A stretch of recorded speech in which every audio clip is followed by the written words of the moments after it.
Hello everyone, welcome to It's Awesome Science and today we are going to start with our next few questions जो कि बहुत ही important होने वाले हैं। Questions physics से related रहेंगे, right. KVS, NVS, D triple S P, TGT science के लिए रहेंगे। जैसा कि आपको पता है कि टीजीटी साइंस में फिजिक्स, केमिस्ट्री, बायो तीनों ही पूछी जाती है और उनका लेवल समहाउ 12 तक रहता है। तो हमारा आज के जो 25 क्वेश्चंस होंगे they will be related to physics और हर एक क्वेश्चन को डिटेल में पढ़ेंगे। अपना जो स्कोर होगा उसे कमेंट बॉक्स में जरूर डालेगा, आपकी सजेशंस भी कमेंट बॉक्स में जरूर ऐड करेगा। So the first question for today is the ink of a pen leaks out in an airplane because. अगर हम बात करें पेन की तो एयरप्लेन के अंदर इंक जो होगी पेन की वो लीक हो जाती है क्योंकि एटमॉस्फेरिक प्रेशर वहां ज्यादा होता है। Pressure of ink inside is more than the ambient pressure, क्योंकि एरोप्लेन की स्पीड ज्यादा है या टेम्परेचर डिफरेंस की वजह से। देखिए, सोचिए क्या करेक्ट आंसर रहेगा। According to me the correct answer will be answer number B, क्योंकि जो इंक का जो प्रेशर है वो ज्यादा प्रेशर है as compare to ambient pressure. The leaning tower of Pisa, अगर आपने लीनिंग टावर देखा है पिसा का, वो नहीं गिरता। क्यों नहीं गिरता? क्योंकि वो टेपर्ड एट द टॉप है। टेपर्ड मतलब आगे से पॉइंटेड है। ठीक है, पॉइंटेड समझते हैं ना, तीखा है। जैसे थॉर्न्स होते हैं, कांटे होते हैं, आगे से पॉइंटेड होता है। It covers a large base area, क्योंकि उसका बेस एरिया ज्यादा है जो कि उसे सपोर्ट कर रहा है और इस वजह से वो नहीं गिर रहा। Its centre of gravity remains at the lowest position, उसकी जो ग्रेविटी है वो हमेशा लोएस्ट पोजीशन पे। और जो वर्टिकल लाइन है through the centre of gravity towards fall with in the space, क्योंकि जो वर्टिकल लाइन है, अगर हम वर्टिकल लाइन उसमें ड्रॉ करें तो वहां पर जो सेंटर ऑफ ग्रेविटी है वो सिर्फ बेस के ऊपर लग रही है, तभी जो लीनिंग टावर ऑफ पिसा है वो फॉल नहीं कर रहा। ठीक है जी। Water has maximum density, water की डेंसिटी सबसे ज्यादा कहां पर होती है? रूम टेम्परेचर पे, 0 डिग्री पर, 4 डिग्री पर या 100 डिग्री सेल्सियस पर। रूम टेम्परेचर 27 to 28 इतना रहता है, राइट। तो इसका जो करेक्ट आंसर रहेगा that will B 4 degree Celsius. सबसे ज्यादा डेंसर आपको 4 डिग्री सेल्सियस पे मिलेगा। When a ship enters a sea from a river, sea आपको पता है कि नमकीन पानी होता है और रिवर में फ्रेश वाटर होता है, यानी इसमें आपको नमक नहीं मिलेगा। तो आपको रिवर में शिप जैसे ही एंट्री कर रही है तो वो थोड़ा राइज करेगी, वो थोड़ा सिंक करेगी शिप, या सेम लेवल पे रहेगा। इट राइजेस और sink depending on the material, किस मटेरियल की वो बनी हुई है। देखो, अगर वो सी है वो वापस मतलब रिवर्स से अगर हम बात करें, आपके यहाँ पे दिया हुआ है क्वेश्चन, सिर्फ सी से रिवर की तरफ जाएगी तो वो थोड़ा सा राइज करेगी। क्यों राइज करेगी? क्योंकि उसके ऊपर अप थ्रस्ट लगेगा, बियॉन्ड फोर्स लगेगा। So the correct answer will B A. a body of a mass m traveling with a velocity v, कोई बॉडी है वो v वेलोसिटी से मूव कर रही है जिसका बॉडी मास m है रेस्ट पे। If the two bodies stick together, अगर दो बॉडीज आपस में टकराती हैं, ठीक है, the loss of kinetic energy in the collision, कितना लॉस होगा काइनेटिक एनर्जी का टकराने के बाद? So half initial kinetic energy 1/2 mv², आप सबको पता है, राइट। ये हम 9th में पढ़ते हैं। नेक्स्ट क्वेश्चन है, a man carrying a load on his back, एक मैन है बैक पर लोड लेकर जा रहा है, वो आगे की तरफ थोड़ा सा झुकता है, बिकॉज ऑफ किस रीजन की वजह से? To adjust the centre of gravity, centre of gravity को एडजस्ट करने के लिए। द मैन फील्स लाइटर, या फिर to prevent the load from slipping over and falling down, या to keep the centre of gravity, so that it can adjust the center of gravity, so that the vertical line through the center of gravity process within the base। तो जो उसकी gravity लग रही है वो base पर लगेगी, उसकी पैरों की तरफ लगेगी, नहीं तो उसके ऊपर जो लोड है वो नीचे गिर जाएगा। ठीक है, तो सेंटर ऑफ ग्रेविटी को अरेंज करने के लिए, एडजस्ट करने के लिए। इन एन इलास्टिक कोलिजन, जो इन इलास्टिक कोलिजन नहीं है उसमें क्या चीजें ट्रू है? मोमेंटम जो है कंजर्व होगा, यानी मास और वेलोसिटी कंजर्व रहेगी, और काइनेटिक एनर्जी भी कंजर्व रहेगा, यानी हाफ इनटू मास और वेलोसिटी का स्क्वायर। ठीक है, 2 टाइम्स वेलोसिटी जो रहेगी वो कंजर्व रहेगी।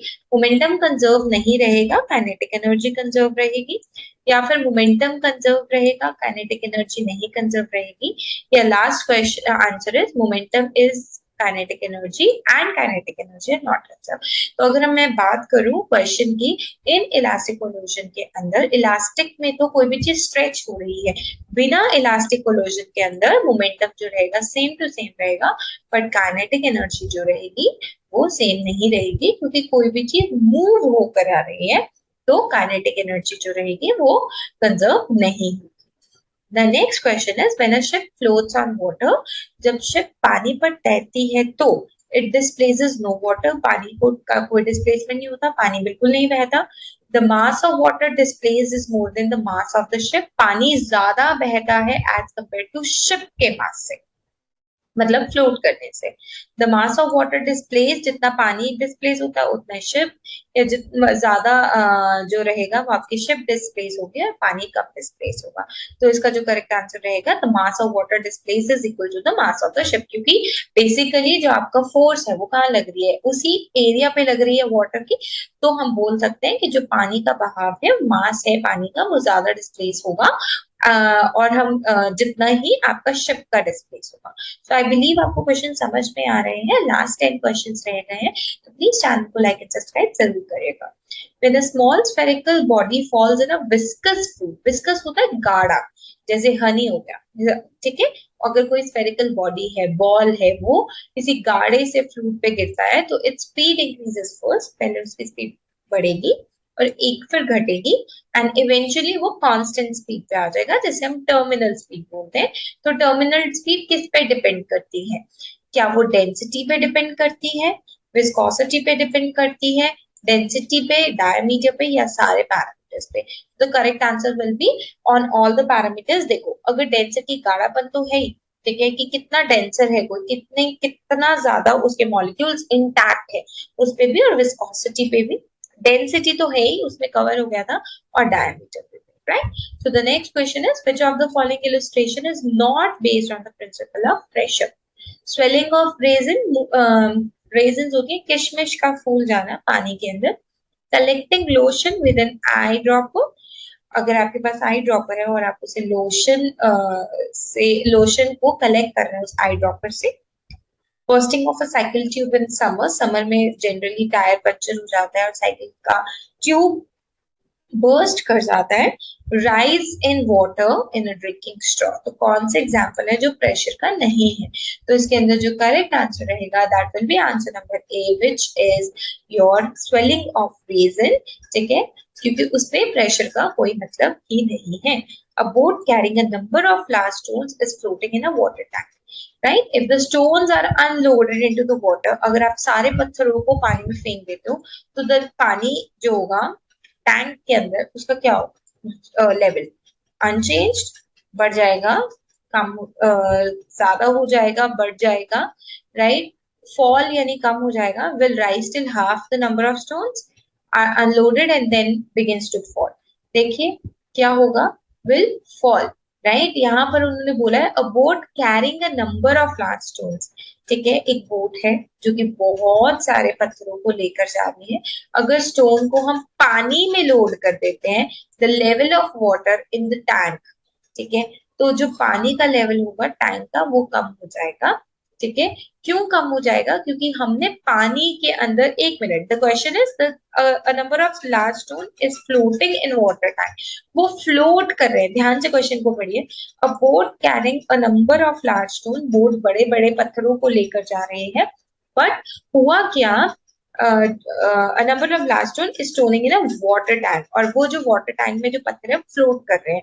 If the stones are unloaded in the water, आप पत्थरों को पानी में फेंक रहे हो, तो जो बोट के अंदर, टैंक के अंदर जो पत्थर तैर रहे थे उसका तो पानी क्या हो जाएगा? ऑब्वियसली कम हो जाएगा ना, क्योंकि पत्थरों की वजह से पानी ऊपर था। आपने हिंदी में वो स्टोरी सुनी होगी कौवे वाली, तो जब आप पत्थर डालते हो, ठीक है, तो पत्थर जब तक है तब तक तो वो राइज कर रहा है पानी, जैसे ही आपने पत्थर निकाल दिए पानी का लेवल फॉल हो जाएगा, ठीक है। अ fresh egg sinks in pure water, पर वो सॉल्टी वाटर में फ्लोट करता है, क्योंकि सलाइन वाटर डेंसर होता है, सलाइन यानी गाढ़ा होता है, सलाइन वाटर लाइटर होता है। विस्कोसिटी सलाइन वाटर की ज्यादा होती है या सरफेस टेंशन सलाइन वाटर का कम होता है? तो correct answer will be answer number ए, क्योंकि सलाइन वाटर गाढ़ा होता है प्योर वाटर से, इस वजह से आपका जो अंडा है, एग है, वो तैरेगा। A particle of mass is moving along a straight line, जिसकी वेलोसिटी v है, तो उसका एंगुलर मोमेंटम हमेशा ही आपका क्या रहता है, उसका एंगुलर मोमेंटम हमेशा आपका रहता है 0। ठीक है जी, I was just to confirm the answer. हमेशा जब भी कोई मास कोई भी बॉडी है जिसका मास m है, वो हमेशा स्ट्रेट लाइन में जा रहा है, तो उसका जो मोमेंटम हो जाएगा, that will B angular momentum will be 0। A liquid flows through a capillary tube. Capillary tube आपको अगर मैं एग्जांपल दूं तो स्ट्रॉ, ठीक है, कोल्ड ड्रिंक को पीने के लिए स्ट्रॉ यूज करते हैं, राइट? तो वो लिक्विड फ्लो कर रहा है कैपिलरी ट्यूब में, तो वेलोसिटी जो है वो लिक्विड की वॉल्स पे ज्यादा है, सारे के सारे एरिया ऑफ द ट्यूब में ज्यादा है, एक्सेस पे ज्यादा है, या इंडिपेंडेंट ऑफ द प्रेशर पे, प्रेशर के ऊपर डिपेंड करेगा। तो maximum along the axis of the tube, जो एक्सेस होगी कैपिलरी ट्यूब की या फिर स्ट्रॉ की, उस पर सबसे ज्यादा प्रेशर आपको नजर आएगा। The swing of a spinning cricket ball, आप एकदम से क्रिकेट बॉल को झुला के हवा में फेंक रहे हो, वो क्या है? ब्योंसी ऑफ एयर, एयर की ब्योंसी है, विंड की डायरेक्शन में चेंज है, टर्ब्यूलेंस है, या बर्नौलीज थ्योरम। तो the correct answer will B Bernoulli's theorem. ठीक है, जब भी हम हवा में कोई चीज उछालते हैं और एक टेंजेंट बनता है, ठीक है, जनरली गोल गोल जब हम उसको घुमाते, जैसे एक पत्थर को थ्रेड से बांधते हैं, तो उसमें भी हम बर्नौलीज थ्योरम का यूज करते हैं। Last 5 questions are left, so if you have not subscribe the channel, do subscribe the channel. A molecule is a, molecule क्या है? Organic compound की class है, the smallest unit of a substance that retains the property of the substance. This is the correct answer, right? So we are not going to focus more on it because the question relates to the class 8. Metals जो होते हैं वो good conductor होते हैं electricity के, क्योंकि generally मैं बात करूं, उनके पास free electrons होंगे, atoms lightly packed होंगे, melting point होगा उनका ज्यादा, तो correct answer होगी जो atoms होते हैं वो lightly packed होते हैं, इस वजह से। The 73 question is Pascal. Pascal को लर्न करने के लिए आप लर्न कर लीजिए प्रेशर, ठीक है, पास्कल प्रेशर, ठीक है, तो दोनों का इनिशियल लेटर जो है वो same same. The oil in the wick of an oil lamp rises up due to, आपने दिवाली पर दिए जलाए होंगे, तो जो आप बाती लगाते हैं, ठीक है, दिया जलाने के लिए, तो उसे बोलते हैं विक, ठीक है, तो जो ऑयल है वो विक की वजह से ऊपर की तरफ राइज करता है, उसमें क्या है? सिंपल है, उसके अंदर कैपिलरी एक्शन है, ऊपर की तरफ फोर्स लग रहा है, ठीक है, और एक तरीके से ट्यूब की तरह जो विक है वो काम कर रही है। Last question for today is, a solid needle placed horizontally on the surface of the water floats due to, एक सॉलिड नीडल है, वो हॉरिजॉन्टली पानी में रखी गई है और वो फ्लोट कर रही है, ध्यान दीजिए, अगर हम उसको वर्टिकली फेंकते हैं तो वो डूब जाती है, पर यहाँ हॉरिजॉन्टली बोला है, तो हॉरिजॉन्टली वो फ्लोट करती है क्योंकि उसके ऊपर सरफेस टेंशन लगा है। इसका मैं एक और अच्छा एग्जांपल दूंगी आपको। एग्जाम्पल है, चींटियों को आपने देखा होगा, चींटियां पानी में तैर सकते हैं क्योंकि सरफेस टेंशन जो है पानी का वो ज्यादा होता है, ठीक है, मतलब वो मतलब चींटियां उसके ऊपर तैर सकती हैं। आप सरफेस टेंशन को इजी वर्ड में समझ सकते हैं कि एक तरीके का स्ट्रेच होता है, एक स्ट्रेचिंग फोर्स लग रही है पानी की, जिस वजह से चींटियां उनके ऊपर इजीली फ्लोट नहीं कहूंगी, मूव कर सकती है। So that's it for today. I hope आपको क्वेश्चन समझ में आए होंगे। अपना स्कोर कमेंट बॉक्स में जरूर डालिएगा, अपनी सजेशन भी, I will love to take your suggestions, right?